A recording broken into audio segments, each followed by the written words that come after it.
Our boy Luo Chong just unveiled the standard type 4 general-purpose machine gun, promising his officers a 3-kilometer deep death zone. But our chief is more than a warlord. He's the ultimate general contractor, juggling a new capital, a cross-sea bridge, and the foundations of a southern industrial empire. His latest pet project? A brewery, because even civilization builders need a cold one. There was just one tiny problem. A critical copper shortage threatened to kill the buzz, with everything from machine gun casings to currency demanding the precious metal. Lesser leaders might compromise. Luo Chong? He casually decides to invent stainless steel from scratch. This sparks a nationwide treasure hunt for a mysterious ore, which, in a stroke of cosmic irony, was being discarded daily as slag by his own mint. With the beer crisis averted, he immediately pivots from bar tech to war tech, ordering the development of hellfire-like picric acid explosives. And now, with fresh beer flowing and new weapons rolling out, he's packing up his family, his people, and the entire industrial system for a grand migration south. It's not just moving house, it's moving an entire era. Finally, only these elite beers that had survived the rigorous trials would be packed into wooden crates or tied into six-packs with hemp rope and sent to thousands of households. The river breeze was cool at the Chincon County docks. Yu Fu, accompanied by 2 somewhat nervous-looking men, was waiting early on the pier. When Luo Chong disembarked with his family, Yu Fu immediately stepped forward and bowed. Yu Fu greets the chief and the 2 madams. The 2 men hastily followed his lead. The chiefs of the Baiwu Tribe, Gu Ji and Tian Hong, greet the chief of the Han Tribe. My God, so this is the legendary chief of the Han Tribe. In the flesh. At ease, Luo Chong said with a casual wave of his hand, his gaze falling on the 2 tense Baiwu chiefs. Yu Fu, aren't you going to introduce me to these 2 friends? Chief, this is Chief Gu Ji, and this is Chief Tian Hong. The 2 of them are now good friends of our Han Tribe, Yu Fu said, his words carrying a subtle double meaning. Oh, so they are friends. Luo Chong's lips curved into a warm smile. I've heard Yu Fu mention you. I specifically told him that we must not treat our friends poorly. He looked at the 2 men with a concerned expression. Are you getting enough to eat on the job? Are you being paid on time? Is anyone bullying you? If so, just tell me, and I'll see to it that you get justice. These words left Gu Ji and Tian Hong feeling overwhelmed by the gesture. They quickly waved their hands. No, Governor Yu has treated us very well. We have meat and eggs at every meal, and we haven't been shorted a single day's pay. It's just that the Han Tribe has so many wonderful things, and our people want them all. We'd have to work a great deal to be able to afford everything. Yu Fu chuckled quietly to the side, and the smile on Luo Chong's face grew even wider. It was all part of the plan. Actually, Luo Chong changed the subject, his voice persuasive. There is a much simpler way for your people to live the same life as we do in the Han Tribe. The 2 men's eyes lit up. What way is that? Join us, Luo Chong said, casually extending an olive branch. As long as you become citizens of the Han Tribe, you'll be given land, your children will go to school for free, and the tribe will take care of your food, clothing, and housing, and keep you safe. Of course, you'll also have to fulfill your civic duties, such as military service and paying taxes. Hearing the words, join us, a thrill went through the 2 men. This was a personal invitation from the chief himself, a tremendous honor. But when they heard the duties that followed, they hesitated. What if this was a trap that would ensnare their entire tribe? Wouldn't they become villains for all eternity? Luo Chong saw their hesitation but didn't point it out. He simply said lightly, whether you join or not is entirely up to you. However, our 2 new counties are about to be completed, and at that time, there might not be as much work for you. Of course, since we are friends, I will still have Yu Fu do his best to find some opportunities for you. The words were laden with meaning, gentle yet firm, offering a way out while simultaneously applying pressure. Gu Ji and Tian Hong exchanged a glance, beads of sweat forming on their foreheads. Thank you for the invitation, Chief, Gu Ji said, quickly bowing in apology. This is a matter of great importance, and the 2 of us cannot make the decision alone. We must return and discuss it with our people. We hope you will not mind. Don't worry about it. Luo Chong waved his hand dismissively, with an air of utter indifference. We of the Han Tribe never force anyone to do anything against their will. Watching Luo Chong's nonchalant figure as he walked away, the 2 chiefs finally breathed a sigh of relief, but the apprehension in their eyes had deepened. The moment Luo Chong's family stepped off the boat, the dock was immediately transformed into a stage for a stunning military display, the arrival of the chief's personal guard. Thump, thump, thump. The perfectly synchronized thud of marching boots hammered against the pier, a sound that resonated in every onlooker's chest like a war drum. One battalion from the Divine Strategy Guard, 900 men. One detachment from the Golden Guardian Guard, 500 men. 1,400 powerfully built, elite soldiers, clad in crisp uniforms and carrying newly issued rifles with gleaming bayonets fixed, marched off the ships in impeccable formation. Without a single order being shouted, they fanned out, rapidly securing all the key points of the docks. A palpable aura of lethality, one that seemed to radiate from their very bones, chilled the air. Gu Ji and Tian Hong were frozen with terror. Great heavens! What kind of army is this? They had seen the Han tribe's slave legions, the farming units composed of cannibal children. Compared to the army before them now, those were just a bunch of toddlers playing in the mud. This was a real army. The true elite. Their legs began to tremble. Weren't they just calling each other friends a moment ago? Why were the weapons out all of a sudden? Was he about to turn on them? Tian Hong sidled up to Yu Fu, his voice trembling. Governor Yu, what's happening? Did we say something wrong earlier and anger the chief? Is he going to? Ha ha ha. Yu Fu burst into a hearty laugh. Chief Tian, you're overthinking it. This is our chief's personal guard. They go wherever he goes, responsible for his security. In the Han tribe, this is standard procedure. It has nothing to do with you. He clapped Tian Hong on the shoulder, his smile holding a deeper meaning. Relax. We have the strongest army and the best weapons, but our guns are never aimed at friends. Do you understand? Understood, understood. We're friends. We have to be friends. Gu Ji and Tian Hong, their faces a mask of misery, nodded frantically. Good heavens, they thought, with a display like this, anyone who dared say they weren't friends would probably be skewered into a human pincushion by those gleaming blades in the next second. As evening approached, Luo Chong suggested a hunt in the outskirts to add some game to their dinner. Hearing this, Gu Ji and Tian Hong's spirits instantly lifted. We've listened to you talk about factories, mines, and trains all day, and we didn't understand a damn thing. Now, we're finally in our area of expertise. Hunting. This they knew. However, when they reached the woods, reality delivered a brutal lesson.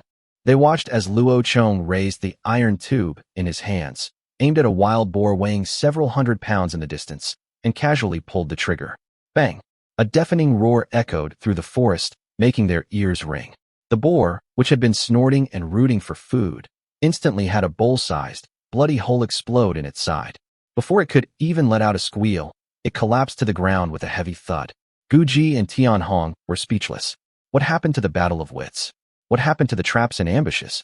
This is called hunting? Before the two could recover from their shock, the forest erupted with the sound of gunfire, like soybeans popping in a hot pan. Bang, bang, bang, bang. Rat-tat-tat-tat-tat-tat. Rifles and machine guns unleashed a metal storm upon the herd of wild boars, which hadn't even had time to react. In less than 2 minutes, the entire herd was wiped out. Gu Ji and Tian Hong felt their hearts sink. This wasn't a hunt, it was a one-sided slaughter. Well, chiefs, care to give it a try? Luo Chong asked with a broad smile, holding up his rifle in a sincere invitation. The two men shivered, unable to tell if it was from excitement or fear. Oh my gods, we can touch such a divine weapon. Under the one-on-one guidance of the guards, they quickly learned that this thing was called a gun, not some gift from the gods, but something the Han tribe made with iron, wood, and machines. It could hold 10 metal arrows and could kill anything within 400 meters. And learning to use it took only 5 minutes. This news was even more terrifying than the idea of a divine gift. What did this mean? It meant the Han tribe could grab any farmer off the street and, within minutes, turn him into a god of death capable of taking a life from 400 meters away. It meant that if the Han tribe wished it, they could raise a terrifying army of hundreds of thousands in a short amount of time. It was too horrifying to contemplate. Bang, bang. They tremblingly pulled the triggers. The roar from the muzzles and the massive recoil gave them a sense of power they had never experienced before.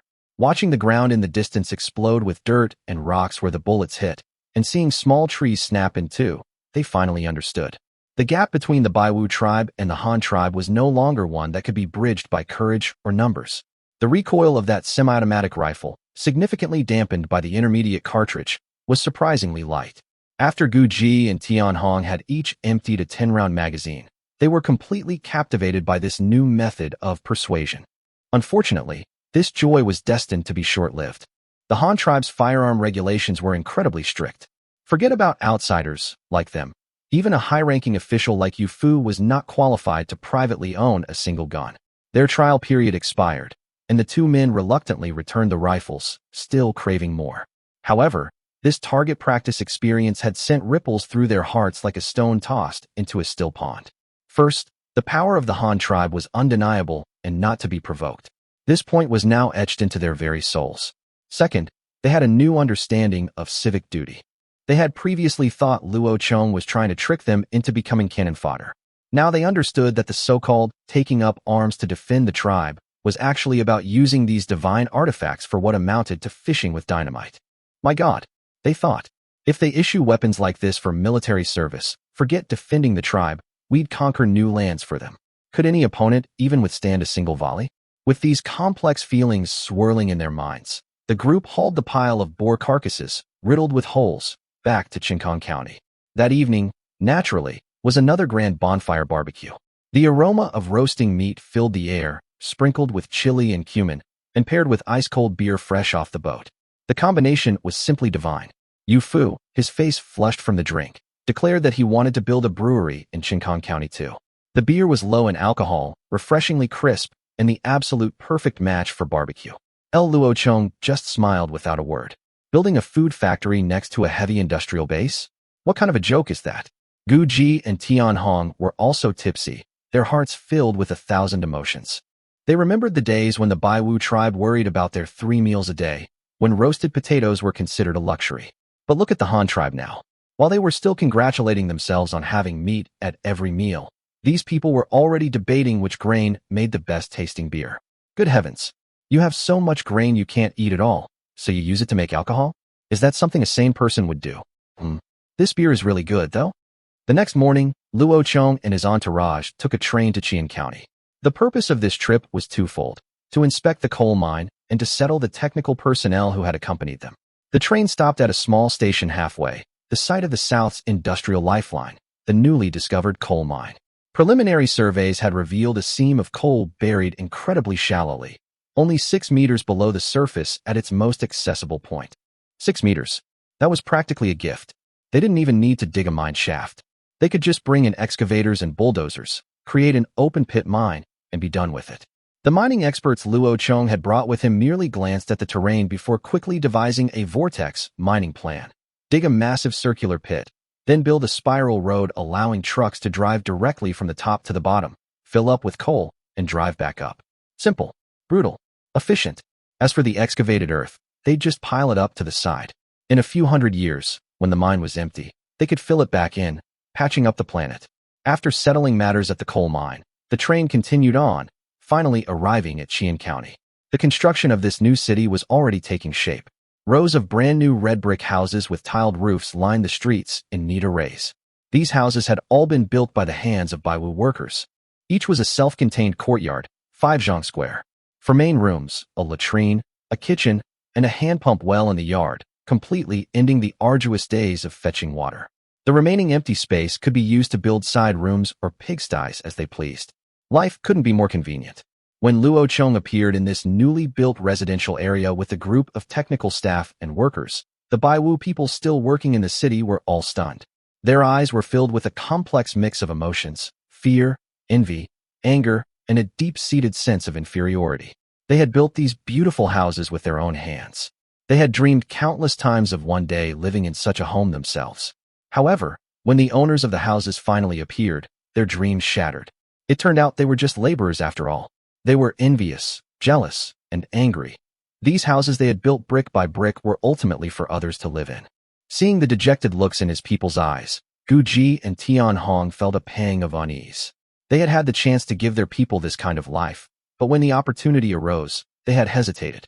It was only at this moment that they had a sudden realization. What their people wanted was actually so simple.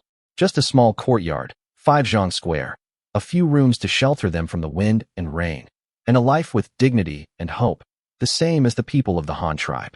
Gu Ji and Tian Hong silently returned to their people, trying in low voices to soothe their deflated spirits. But it had little effect.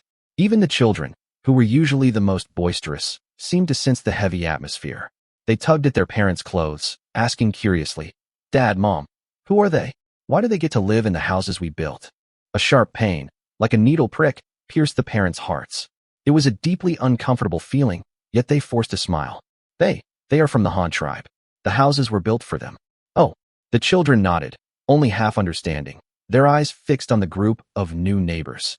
Those people walked into the spacious courtyards, pushed open the brand new doors, and basked in the sunlight, cheerfully discussing where to build a sheep pen and what furniture to add to the rooms. Their faces were radiant with happiness, and all of this, to the people of the Baiwu tribe, was like a distant, unattainable dream. See that? They're becoming emotional, Luo Chong said quietly to Yu Fu, his eyes on the silent group of Baiwu people in the distance. Yu Fu nodded. Your meaning, Chief, is... Huh. Luo Chong waved his hand, a barely perceptible curve playing on his lips. Desire makes them manageable. It's the ones who want for nothing that are the real problem. In the end, you can only offer them a physical solution. He paused, then continued with his instructions. Once things are settled here, go and tell Gu Ji and Tian Hong that I want to visit their people to thank them for their help. And prepare some gifts for me. Bolts of cloth, cooking utensils, whatever is practical. Tomorrow, we'll go and see their village and have the technician survey that hematite mine while we're at it. All right, I'll see to it right away. At lunchtime, Luo Chong did not rush over. He specifically called for Xiao Dai and Zhang Ying, along with their 2 cherubic children. The whole family, impeccably dressed and presenting a picture of domestic harmony, projected an approachable image to the Baiwu people. They looked like a family straight out of a painting. Luo Chong was tall and handsome. His 2 wives were as beautiful as goddesses, and the 2 children were as fair as porcelain dolls. They were dressed in shimmering silk brocade, a stark contrast to the coarse linen robes worn by the Baiwu. Fellow tribesmen, Gu Ji shouted at the top of his lungs. The chief of the Han tribe has come to see us, and he's brought gifts. Everyone, come and welcome him. A buzz of conversation rippled through the crowd. People cupped their hands in a scattered greeting, their eyes filled with curiosity and awe. Luo Chong had Yu Fu distribute the prepared gifts. For lunch, there would be extra rations, meat for everyone, as much as they could eat. In addition, there were straw hats, towels, bolts of cloth, and a lollipop for every single person. Once the gifts were handed out, Luo Chong stepped forward and began to speak in a tone of utmost sincerity. People of the Baiwu tribe, I am the chief of the Han tribe. Thank you for helping us build such fine houses. On behalf of the people of the Han tribe, I thank you. I also know that by working as laborers, you will never be able to afford a house like this. Here, Luo Chong deliberately paused. The mood of the Baiwu people opposite him instantly sank. Yes, they thought, how could we ever afford it? But Luo Chong's tone shifted, his voice now full of infectious energy. We of the Han tribe are an inclusive people. When our friends encounter difficulties, of course we are willing to help. Do you want to live in spacious, bright houses like these? Do you want to have clean water to drink whenever you wish? Do you want to have endless meat to eat every day? This dream is not actually that hard to achieve. As long as you join the Han tribe, you will be one of us. The tribe will give you the same houses and the same land. We will build schools for your children to attend for free, teach them skills, and let them live a better life than you. Is that not a wonderful thing? These heartfelt words were like a key, instantly unlocking the hearts of all the Baiwu people present. Finally, Luo Chong ended on a light-hearted note. All right, that's all for today. Everyone go get your food. There's plenty of meat for all, so eat your fill. Ha! A wave of good-natured laughter erupted from the crowd. They looked at this young, powerful, yet approachable chief before them, and the scales in their hearts began to slowly tip. Perhaps, joining the Han tribe really was a good choice. Even if the heavens fell, the Han tribe's granaries were piled high like mountains, enough to feed everyone for generations. The web of irrigation channels crisscrossing the fields could divert cataclysmic floods, and the rat-a-tat-tat of the motorized wells could draw sweet spring water from deep underground during droughts. With a full belly, the heart is at ease. Tell me, what obstacle could the Han tribe not overcome? Who wouldn't drool over a life like this? The workers of the White House tribe stared with longing eyes. Every fiber of their being yearned to agree, but their feet seemed rooted to the spot. This wasn't just a friendly visit or a family reunion. It was a migration that would determine the tribe's very destiny. It required the nod from those few chieftains who were fraught with worry. The moment Luo Chong's impromptu speech, a speech worthy of a pre-battle mobilization, ended, the most exciting part arrived. Mealtime. Time to eat. The workers of the White House tribe had been toiling all morning, and their stomachs were already growling a symphony of emptiness. At the call, they instantly formed a long queue with a whoosh, their movements so polished by practice it was clearly a familiar routine. The utensils were snow-white ceramic plates, handed out by the Han tribe. With a sweep of a massive ladle, a golden yellow staple food was first piled into a small mountain, then doused with several scoops of fragrant toppings. Sometimes, it even came with a bowl of hot soup. But today, the sun must have risen from the west. Among the toppings was a new addition, a glistening, ruby-red centerpiece dish. The meat was cut into square, mahjong-tile-sized pieces, each coated in a reddish-brown sauce. An overpowering aroma, a mix of rich sweetness and savory fragrance, was like an invisible hand, tickling their hearts with anticipation. Drool trickled shamelessly from the corners of their mouths. My heavens, what kind of divine meat is this? Every worker receiving food couldn't help themselves, greedily piling 2 huge scoops of the meat onto their plates. The second they turned away, they impatiently stuffed a large piece into their mouths. MMPH. The meat melted instantly, rich but not greasy. The sweet and savory flavor exploded on their taste buds. Simply put, this was just braised pork belly. It wasn't that they had never eaten pork, but they had never had it prepared this way. After all, the process of caramelizing sugar was a luxury they could only dream of. It was only because Luo Chong was in a good mood today and had issued an imperial edict that the royal kitchen dared to be so extravagant. Serving the food was Zhang. Even an apron couldn't hide her dashing, heroic aura. In front of her, the men of the White House tribe were like quails, wishing they could shrink their heads into their collars. Even the queue was noticeably straighter than usual. At the other end of the serving area, Luo Chong and Xiao Dai were handing out dessert with beaming smiles. Each person received a snow-white towel, a heavy ceramic water cup, and, to top it all off, a lollipop wrapped in oil paper for every man, woman, and child. This little treat was also one of Luo Chong's inventions. The tribe could currently only manage to make hard candy. If they made it into simple blocks, it would probably chip the teeth of half the children in the tribe or get stuck in their throats. And so, Chief Luo had a flash of inspiration. He had a batch of bamboo sticks sharpened, coated them with boiled sugar syrup, and wrapped them in paper. Voila! And just like that, a simple, safe, primitive version of the lollipop was born. The children who got the candy, under the on-site instruction of the king of the kids, little Luo Chong, tore open the wrappers with a crinkle and eagerly popped them into their mouths. The next second, every child's eyes narrowed into blissful slits. Sugar. This was the most precious sweetness in all of nature. Some members of the White House tribe had lived their whole lives without their tongues ever tasting such a flavor. In their eyes, this tiny piece of candy was more precious than gold. Just what kind of magical place was this Han tribe? After the food was distributed, Luo Chong gave a wave of his hand, and Yu Fu came huffing and puffing, carrying over 100 crates of beer. It was September, and the late autumn heat still lingered. The room temperature beer was a soothing balm as it glugged down their throats, followed by a resounding burp. It was a feeling that was deeply satisfying and sent their spirits soaring. Everyone dazedly thought, eating meat and drinking beer every day, and even getting candy. If this is the daily life of the Han tribe's people, isn't this an unfairly wonderful life? In an instant, the thought of joining the Han tribe sprouted in the heart of every White House tribe member like bamboo shoots after a spring rain. The more they yearned for it, the more the hearts of the 2 chieftains, Gu Ji and Tian Hong, hammered in their chests. During lunch, Luo Chong's family sat right among the workers, eating with gusto. Gu Ji poked at the food on his plate, while Tian Hong held his cup, his gaze drifting. Finally, their eyes met awkwardly midair, and both read the same 2 words in the other's expression. Now what? They truly couldn't figure out what this young Han chief was really up to. No sooner had he secured the 2 of them than he immediately started winning over their tribespeople. What was his game? Chief Han.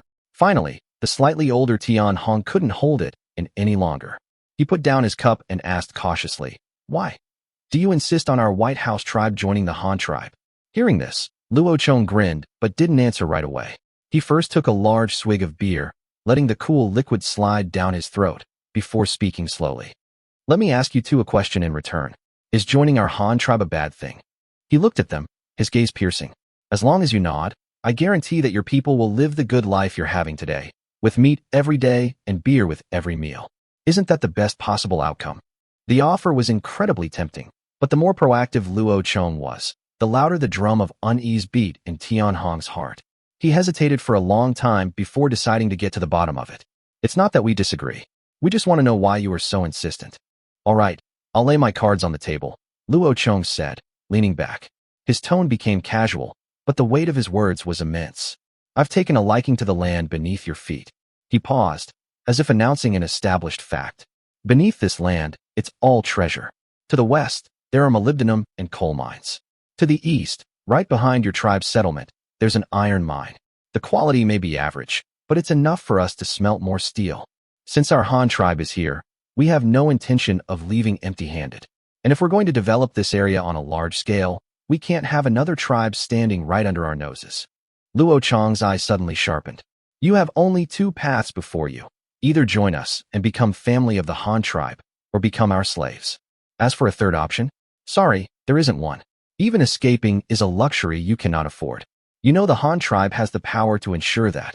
The blood drained from the faces of Gu Ji and Tian Hong. The words were crude, but true. They couldn't refute him. They knew with a chilling certainty that it was no bluff. Just as the atmosphere froze, Luo Chong suddenly raised his cup, that harmless, friendly smile back on his face.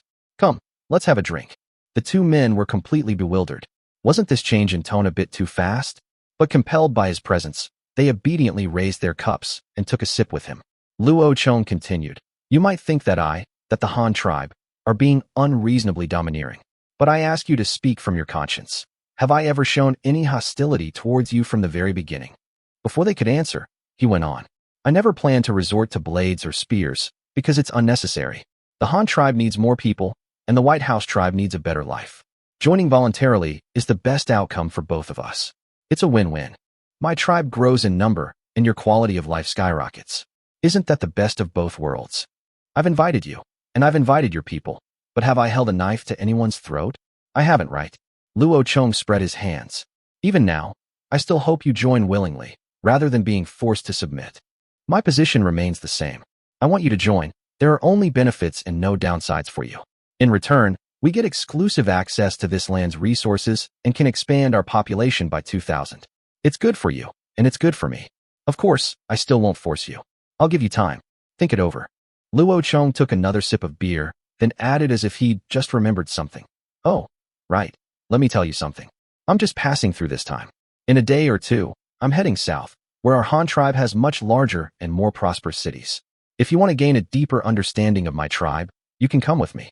I'll show you around, open your eyes, and let you witness the tip of the iceberg of the Han tribe. This blend of coercion and camaraderie actually put Gu Ji and Tian Hong at ease. Hearing they could go and see for themselves, both men's spirits lifted. Gu Ji blurted out, just the tip of the iceberg. Of course, Luo Chong shrugged helplessly. I don't have time to tour the entire territory with you. The Han tribe is big, so large it's beyond your imagination. You think this Qian commandery is sizable?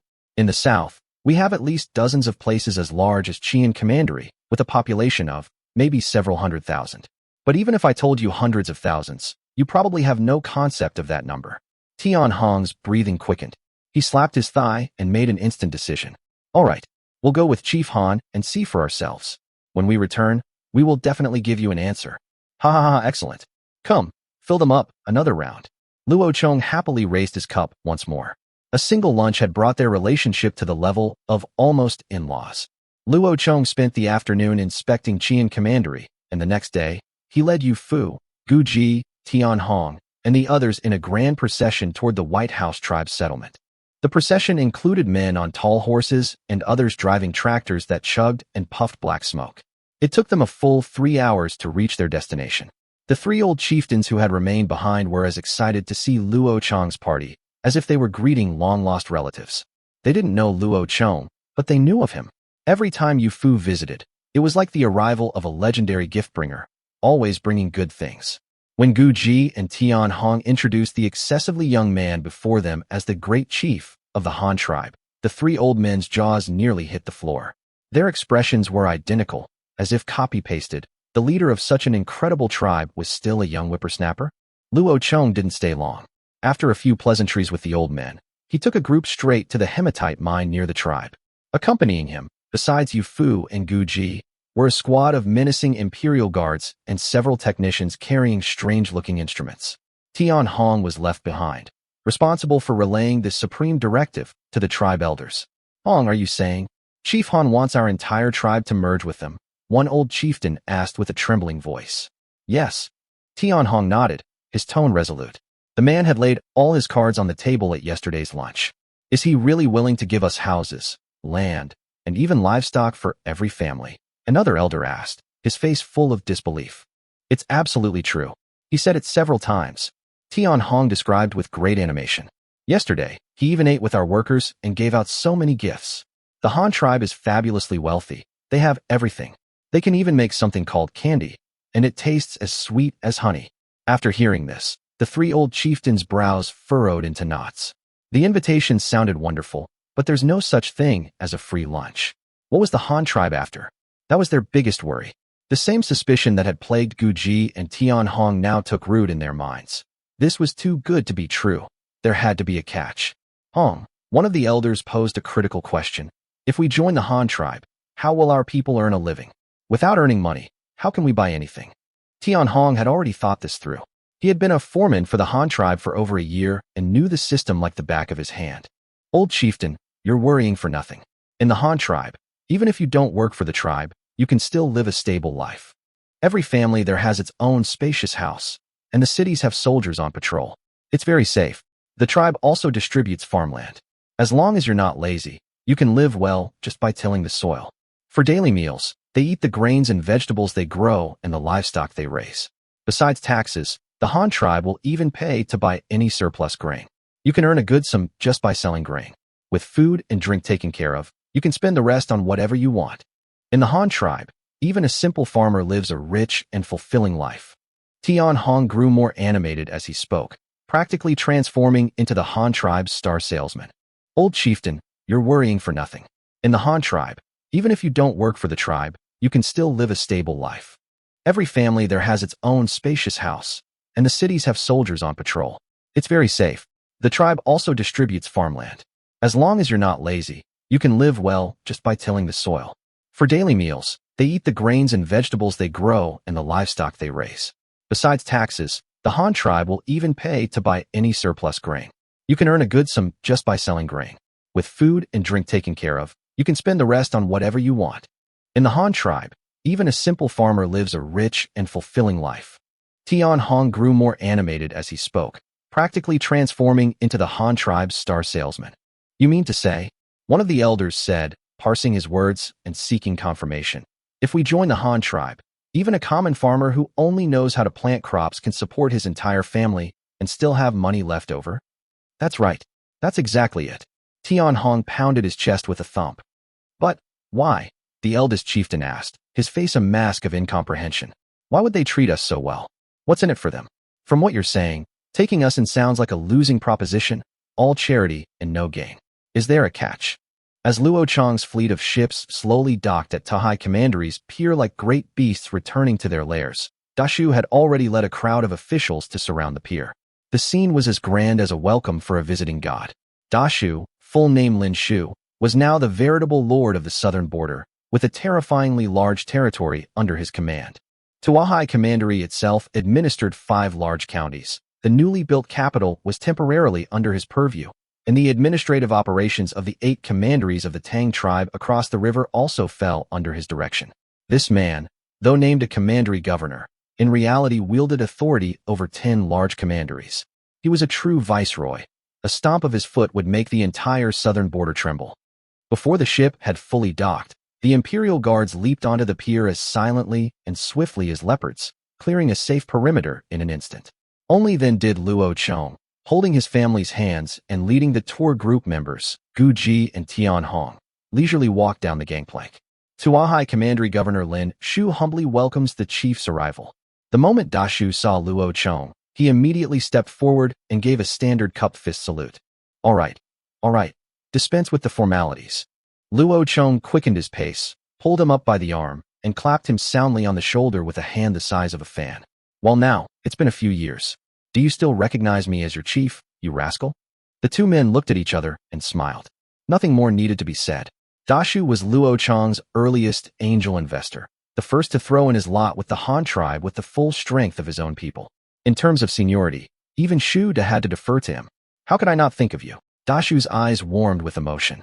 I dream of returning to Hanyang City, to farm the land, feed the pigs, and chat with you, chief. But I know I can't. You've entrusted the entire southern border to me. This is an immense sign of trust, and I cannot fail you. You, Chief, are more tired than I am.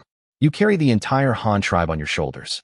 I, Dashu, am not a man of great abilities. To be able to guard this southern gate for you is the best I can do. A pang of emotion struck Luo Chong's heart as he listened. It was true. In the vast Han tribe, with its population of hundreds of thousands, he could count on one hand the number of people he could truly trust with such a heavy burden. Dashu was, without a doubt, the first. He was a man of few words, but he got things done beautifully, rising step by step from a minor commandery governor to the lord of the southern border he was today. You've worked hard. 1,000 words from Luo Chong were ultimately distilled into these three. With great power comes great responsibility. The two of us are fated to a life of toil. If we were to slack off, who knows how many common folk would suffer for it. At this, Luo Chong himself gave a wry smile. He was comforting Dashu, but who was there to comfort him? I understand, Chief. Dashu nodded heavily. As long as I have breath in my body, I'll fight wherever you point. Good. Luo Chong grabbed his arm and shook it firmly. One day, we will watch the Han tribe dominate the world. When that time comes, we'll dump this mess on the young ones, and you and I, brother, will go drink and enjoy our retirement. They looked at each other, like two lions vowing to fight side by side to the very end. Come, let me introduce you, Luo Chong said, pulling the two men behind him forward. These two are the chieftains of the White House tribe, Gu Ji and Tian Hong. The potatoes we've been promoting this year came from their tribe. They're still hesitating about whether to get on board, so I brought them here for an inspection tour. You know the drill. It's the same process that old Fox Jiangxian went through. You'd better give them the grand tour. Then, he turned to Gu Ji and Tian Hong. This here is the big boss of the southern border, Commandery Governor Lin Shu. In terms of rank, he's about the same as Yu Fu, but the territory and population he manages are more than 10 times what Yu Fu has. You'd better not underestimate him. Dashu understood instantly. Luo Chong had even brought up Jiangxian. The meaning was clear. These were key targets, on the verge of being won over. It was time to use the Han tribe's hard power to completely overwhelm them, to make them beg to join. The group followed Yin, finished touring the school building, and strolled over to the sports field. Whoa! The sight before them made Gu Ji and Tian Hong's eyes go wide. The vast field was buzzing with activity. One group of children was marching in neat square formations, chanting 1-1, their steps practiced and orderly. On another side, a group of older kids was chasing a black and white leather ball, running all over the field, their shouts and cheers rising and falling. There were even smaller children playing with sandbags and kicking shuttlecocks, laughing so hard they were bent over. The two chieftains had never seen such a scene. Back in Qian Commandery, apart from the bare-chested adult laborers, they hadn't seen a single child. What are they doing? Tian Hong pointed at the squad of marching children, his face full of confusion. They're standing so straight. Oh, marching drills, Yin said with a smile. Just a physical education class. It's mainly to cultivate discipline and team spirit, and to lay a foundation for future military service. Military service? To become a warrior like you? Gu Ji asked curiously. That's right. Yin puffed out his chest. Our Han tribe's army is highly disciplined. What they're practicing now are the most basic drills. If they start training from a young age, when they grow up and the tribe calls on them, they'll be a combat-ready force. The two men nodded, half understanding, their attention drawn to the ball-snatching battle nearby. What's that group of kids doing? Fighting so fiercely over a single thing. Why aren't the adults stopping them? The question amused Yi and ha. That's the point of the game. The ball is called a football, and you're supposed to fight for it. There are 10 people on each side, and whoever kicks the ball into the other's goal wins. He went on to explain, this game not only builds up the body, but it also trains tactical awareness and command abilities. It's the same principle as warfare. Just as Yin finished speaking, Tian Hong suddenly slapped his thigh, a gleam in his eye. The way I see it, their coordination, their flanking maneuvers, their pursuit and interception. It's so similar to our tribe's encircling hunts. Gu Ji was stunned for a moment, then he too realized it. That's it. It's just like an encircling hunt. A thought flashed through both their minds. Life in the Han tribe was too comfortable. You could eat just by farming. You could have meat just by raising pigs. They had once worried that if this continued, people might forget the hunting skills passed down by their ancestors and become as docile as sheep in a pen. The sight of the children, vibrant and full of life on the green field, struck Gu Ji and Tian Hong like a bolt of lightning. In that instant, they finally understood. Heavens! They had been worrying for nothing, thinking that the Han tribe's life of ease, where food and clothing were readily available, would turn people into useless layabouts who couldn't tell wheat from chaff, who would cast the hunting skills of their ancestors to the wind. Now, it seemed, they had simply found a new way to practice the same skills. What was the essence of the hunt, if not teamwork, feints, and precision strikes? And this game of football, wasn't it just changing the prey from wild boars and rabbits to a black and white leather ball? Brilliant. Absolutely brilliant. After touring the school, Yian led them headfirst into the bustling streets of Tuohai Commandery. It was only then that Gu Ji and Tian Hong truly understood the meaning of a sea of people. Both were called commanderies, but Qian Commandery was like a brand new construction site. Apart from the burly, broad-shouldered workers, you'd be hard-pressed to find another soul. But Tuohai Commandery, my goodness. The streets were bustling, with people rubbing shoulders. There were old men leaning on canes, toddlers who could barely speak being led by their parents, and able-bodied men and women carrying loads on shoulder poles and pushing carts. The vibrant, everyday atmosphere was so dazzling it almost hurt to look. In the evening, the three of them squeezed into the night market, and the scene there sent their spirits soaring. The cacophony of voices, the aroma of food, and the dazzling array of goods merged into a wave of heat that washed over them. In all their lives, Gu Ji and Tian Hong had not only never seen, but had never even dreamed of so many people crammed into one place. For the next few days, the two men were energized as if they'd been given a shot of adrenaline, visiting every county under the jurisdiction of Tuohai Commandery. They didn't just look, they asked. Their literacy was practically non-existent, so they couldn't decipher the Han tribe's complicated tax system. But simple people have simple methods. They conducted their own impromptu visits, specifically picking out the most ordinary-looking families, diving right in, and chatting with them. Brother, how many people in your family? How many acres of land? How many pigs do you raise? At the end of the year, after food, drink, and taxes, how much do you have left over? No matter how they probed, no matter how they phrased the questions, the answers they received were astonishingly consistent. In the Han tribe, as long as you were willing to work, a good life was within your grasp. What convinced them even more was that most of the residents of Tuohai Commandery were immigrants from surrounding tribes. Their situation was almost identical to that of their White House tribe, making their experience an invaluable reference. After making their rounds, the scales in their hearts had tipped completely in favor of the Han tribe, but they wanted to see more, to go further. So, they sought out Luo Chong. Chief Han, we've finished our tour of Tuohai Commandery. Tian Hong rubbed his hands, a little embarrassed, but he spoke the truth. We've pretty much made up our minds. Joining the Han tribe is definitely the right choice. But we'd like to understand more, so we can report back to the elders. He paused, then added, besides, the Han tribe is so vast. If we don't see more of it this time, we're afraid we'll never get another chance. Luo Chong nodded in satisfaction. You should travel more, see more. Great things can only be accomplished with a broad perspective. He clapped them on the shoulders. How about this? If you can learn the Han characters after you return, I'll consider giving you official positions of some sort, to make it easier for you to manage your own people. Have you decided where you want to go next? Not yet. We'd like to hear your opinion, Gu Ji said, shaking his head honestly. Then, how about a spontaneous, in-depth tour of the southern border? Luo Chong waved his hand, instantly planning out a luxurious travel itinerary. Take a boat out to sea, to Cheongzhou Island. I'll show you what true magnificence is, and you can experience the life of a fisherman. There are 6 commanderies on the island. You can travel from east to west and see it all. Then, from the cross-sea bridge in the northwest of Cheongzhou, you'll return to the mainland. That will show you the infrastructural strength of our Han tribe. Once you're ashore, ride horses to the grasslands, to the 3 commanderies of Honghu. You'll see what herds of cattle and sheep look like, where the grass bends before the wind. After touring the grasslands, take a boat across Honghu Lake to the capital.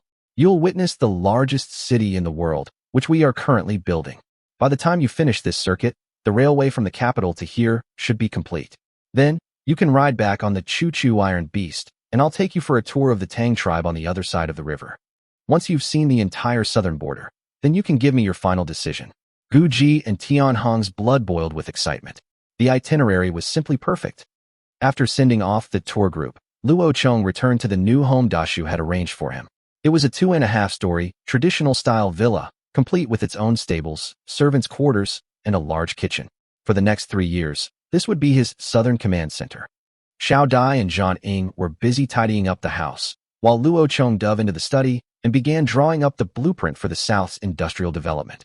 Steel mills, cement factories, machinery plants, shipyards, One heavy industry project after another was committed to paper. Sugar refineries, paper mills, textile factories, breweries.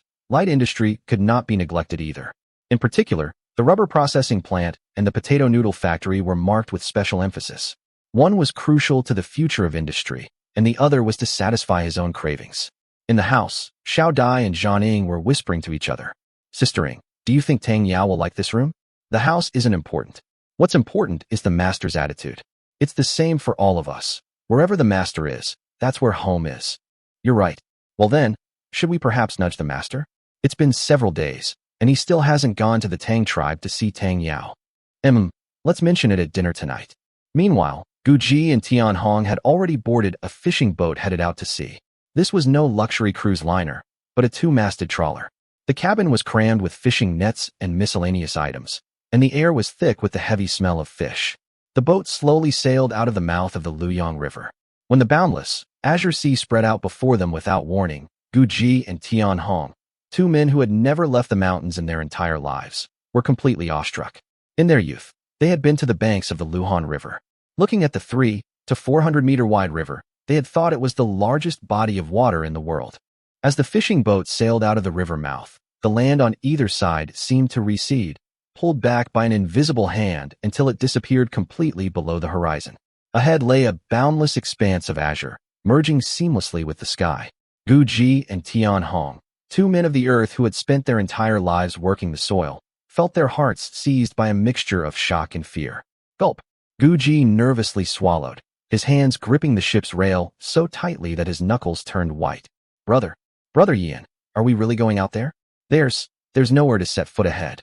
Is this what you call the sea? Yes, this is the sea. Yan squinted against the sea breeze and smiled. Water on land is called a river. Water in a large basin is called a lake. And this, which stretches beyond the horizon, is the sea. My heavens! Tian Hong also drew closer, his face pale. What are we doing here? Isn't the Han tribe's territory big enough? There's nothing but water here. As they spoke, the fishing boat was already riding the wind and waves, having fully entered the embrace of the great sea. Because, Yan said with a mysterious smile, in this sea, there are countless treasures. Treasures? Gu Ji and Tian Hong exchanged a look, staring at Yan as if he were a madman. What treasures could there possibly be in this dark, bottomless water? Yan seemed to read their minds. Without another word, he grabbed a wooden bucket, threw it into the sea with a plop, and then hauled it back up with a grunt. Here, you two chieftains, have a taste. He pushed the half-full bucket of seawater in front of them. Remember, don't drink it. Just taste it. Dubiously, the two men cupped a little seawater in their hands and brought it to their lips. Pa! Tui! The next second, both their faces contorted as if they had bitten into unripe fruit. It's salty. Why is this water salty? Tian Hong exclaimed in amazement. Is there salt in it? Exactly. Yan snapped his fingers. All the water in the entire sea is salty, and it's an inexhaustible supply. Just think, if it weren't for this sea, where would our Han tribe get enough salt for hundreds of thousands of people? The two men had a sudden revelation. That's right. Their White House tribe, with its 2,000 people, struggled to get enough salt. If the Han tribe, with its hundreds of thousands, didn't have this salt sea, the cost of salt alone would be enough to bankrupt them. And that's just one thing. Yan continued his impromptu lesson. Don't let the salty water fool you. The fish in here are bigger and fatter than the ones in the river, and we don't even have to feed them. As long as you have the skill to catch them, it's an endless supply of meat. He gestured as he spoke. A river fish that grows as thick as your arm is considered a big one. But in the sea, fish that size are countless. Ones as big as pigs and sheep are also very common. There are even some bigger than cattle and horses. I heard an old captain say he'd once seen a fish bigger than our boat, one that could spout a column of water from its head and whose mouth was big enough to host a banquet. Hiss! Gu Ji and Tian Hong gasped, their minds completely blown. A fish bigger than a cow? A monster bigger than a boat? What kind of creature would that be? They couldn't even begin to imagine it. Just then, the captain's rough voice boomed out. Hey, guests! We've reached the murky waters. Time to cast the net. Best move aside or head into the cabin. Casting the net, Yan quickly pulled the two still-dazed men aside. Come on, let's not get in their way. Cast the net? What does that mean? Gu Ji still hadn't recovered his senses. Look over there. Yan pointed to a distinct, discolored line on the sea's surface in the distance. That's the murky water zone. The river carries all the rich nutrients from the land to this spot, and the fish and shrimp love to gather there. We're about to sweep the area clean. As he spoke, the sailors had already sprung into action. A huge trawl net was slowly lowered into the sea. With a great roar from the captain, "Hoist the sails! Full speed ahead! Heave-ho! Heave-ho!" The sailors chanted as they worked. The two massive sails billowed out with a whoosh, filled by the sea wind. The fishing boat suddenly accelerated, charging forward like a raging bull, dragging the giant net along the seabed. The great net was like an underwater dredge, scooping up everything in its path, be it fish, shrimp, coral, or mud. After traveling less than 1,000 meters, the captain gave the order. "Haul it in." More than a dozen sailors worked together to turn the winch, and the heavy fishing net was slowly pulled from the water. When the net was hoisted onto the deck and the knot at the bottom was untied, whoosh, hundreds, even thousands of pounds of catch poured down like a torrential rain, instantly forming a writhing, jumping mountain of life on the deck. Guji and Tianhong's eyes nearly popped out of their sockets. Heavens! What kind of efficiency was this? If this was hunting, it was practically cheating. On the deck were silvery hairtail fish, crabs brandishing their large pincers, octopuses writhing their many legs, and even sea turtles the size of wash basins, a dazzling variety of creatures. The sailors immediately began to sort the catch, tossing it into different holds. The fishing boat turned around, and another net was cast. In just one morning, after a few passes, all the holds were packed to the brim. At noon, a fire was lit on the deck. Everyone sat around it, grilling sizzling seafood and drinking light rice wine. Guji held a lobster larger than his face, dipping it in bright red chili oil and eating until his mouth glistened. Captain, he asked, his words muffled by a mouthful of lobster. "Is this boat your own, or do you work for the tribe?" The boat captain gulped down a large mouthful of rice wine, wiped his mouth, and launched into his story. "I used to be from Luo Commandery, a sailor in the tribe's fleet. When the tribe decided to develop the south, I packed up my family and moved here to Tuohai Commandery. When I first arrived, I was still sailing for the tribe, hauling cargo. With 2 years of sailing experience and a strong back, I managed to snag the position of first mate on a large 3-masted ship. Then, who knows what got into the chief, but he suddenly came up with this fishing boat loan program. To put it simply, they lend us money to buy our own boats." The captain was beaming as he spoke.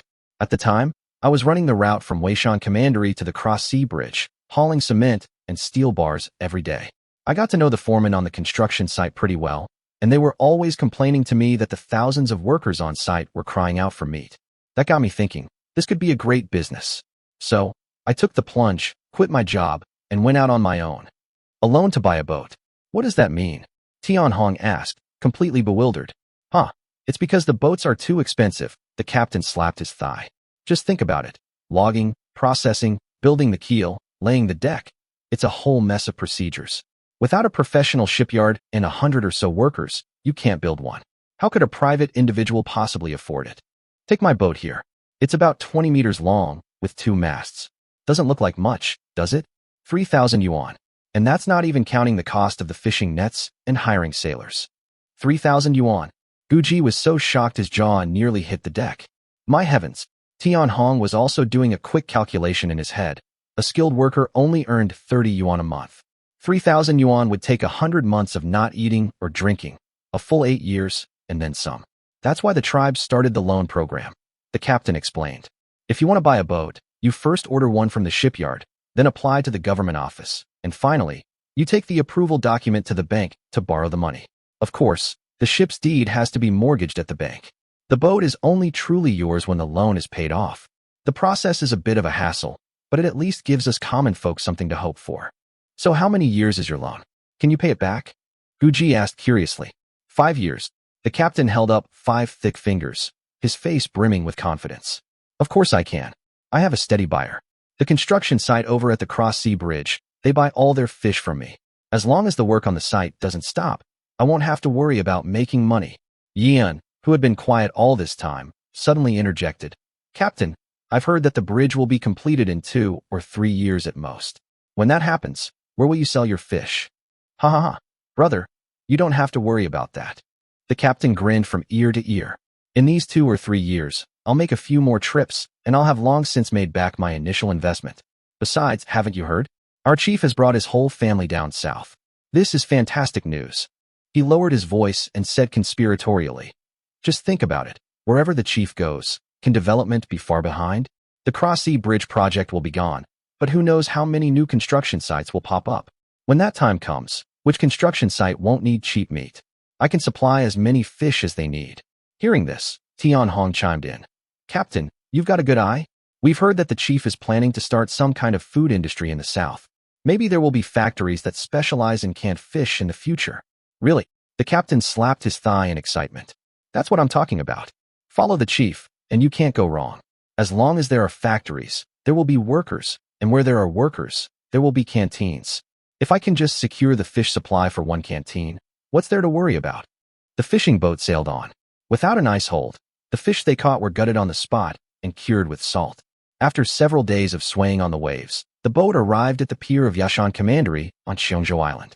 After bidding farewell to the enthusiastic captain, Gu Ji and Tian Hong set foot on this island, suspended off the mainland. On this island, there are 6 commanderies and a population of about 100,000, Yian explained as they walked. In the early years, it was controlled by a tribe called the Xian tribe. Later, they got out of line and allied with the grassland people to attack us. The chief, in a fit of anger, sent troops and flattened them. So, this island was taken by force. Tian Hong's eyes widened. And the original inhabitants, they didn't resist? Why would they resist? Yian countered.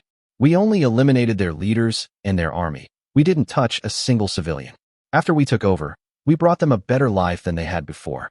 It doesn't matter who's in charge, as long as you can live a good life. If you don't believe me, you can go and see for yourselves in any village. All right, we must see for ourselves. Gu Ji and Tian Hong's interest was piqued.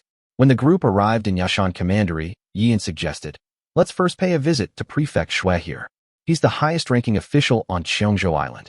Prefect? Not Commandery Governor. Tian Hong was confused again. What kind of official is that? Yian patiently explained. In our Han tribe, the smallest administrative unit is the village. Above that is the county, governed by a county magistrate. Several counties together form a commandery, which is managed by a commandery governor. And several commanderies together are called a province.